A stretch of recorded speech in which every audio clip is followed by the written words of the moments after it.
Halloween seems to be growing every year, likely spearheaded by America's cultural influence where, as a nation, they now spend over $10 billion annually on this spooky holiday. But is there something more sinister going on behind the scenes? You see, the usual concern goes something like this, that because Halloween has pagan roots in a Celtic Samhain festival, and because it trivializes evil and is celebrated by neo-pagans and Wiccans who participate in occult practices on the holiday, that Christians should avoid it like the plague.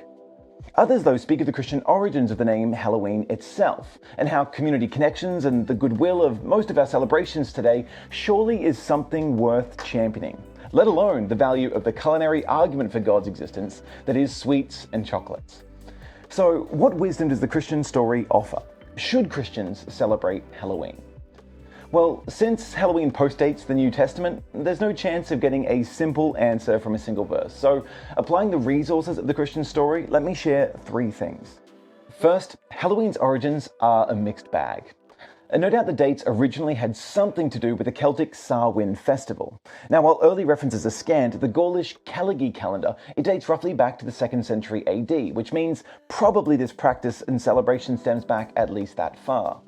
Samhain in Celtic means the end of summer, which is an important season marked in the agricultural societies of Europe.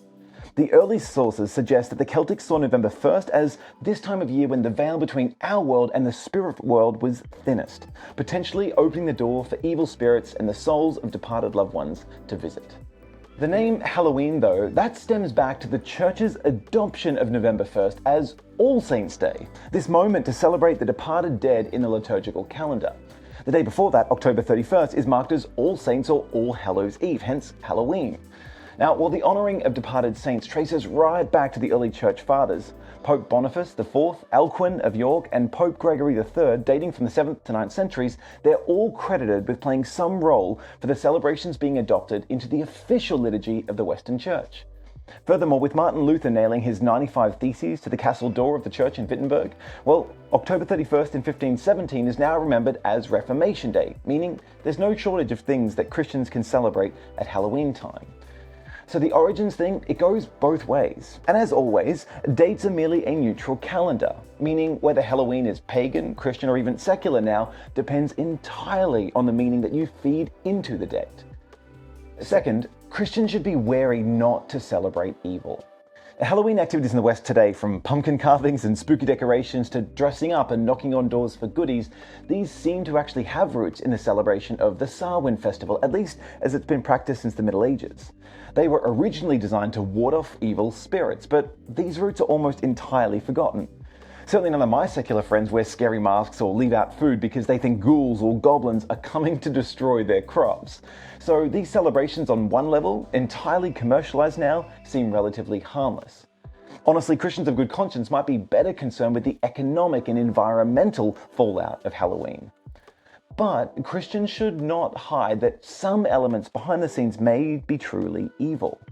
After all, Halloween is considered the major holiday of neo-pagan, occult, and satanic groups, who aren't simply dressing up as superheroes or fiction characters like the masses for a bit of fun, but are intentionally engaging in rituals designed to open the door to sinister spiritual forces. Now, while my secular friends might find this element of Christianity strange or foreign, the Christian story teaches that evil is real, with some of God's created angels rebelling to become what we now call demons. That's why throughout Scripture, God condemns practices like contacting the dead or witchcraft or practicing magic, because you never know what danger you might be inviting by opening yourself up to evil. Furthermore, there is the legitimate concern that, of course, seemingly harmless commercialism of Halloween that could end up being a desensitization to or a de facto celebration of these stranger things. Which leads to third, Christians should look for creative ways to redeem Halloween. 1 Thessalonians 5:21, while speaking of godly spiritual gifts like prophecy, still offers some helpful wisdom here. Test everything. Hold on to what is good. Reject every kind of evil. Verses like these set up a paradigm for how Christians engage our cultural moment, receiving what is good, rejecting what is evil, and redeeming the habits and holidays to tell the Christian story. Here, your individual conscience and your context matters in how you go about engaging with Halloween. No doubt if your experience or your culture inextricably links up dress-ups and trick-or-treating with pagan roots or occultic rituals or trivializing evil, then yes, it's probably better for your sake to abstain. This is especially true if Halloween is tied up with things like the Day of the Dead celebration stemming from Mexico, which explicitly run counter to the Christian story, with your participation in them muddying the waters of your Christian convictions to the confusion of your friends and family. But think about this. What's wrong with community dress-ups? What's evil about neighbors you might normally never speak to, instead knocking now on your door to connect? I mean, surely that's something good in a world plagued by loneliness, right? Which is why Christians have long sought creative ways to either participate in what is good about Halloween, or to else try and redeem the holiday from its current explanation by hosting things like lights parties, Reformation days, or saints celebrations, where what is platformed is less about spiders and skeletons and more about wonder and worship, still with delicious food and fun to boot. After all, Jesus was better known for great parties than for breaking them up, which is why Christianity has a long heritage of baptizing dates and holidays with a deeper meaning from the Christian story. So may God give you wisdom as you wrestle with best how to follow Jesus' example. Just don't be lame or weird. And if nothing else, the nexus of cultural influences at Halloween provides a great opportunity to have conversations with friends and family around things like light and darkness, life and death, and the pure hope of the Christian story.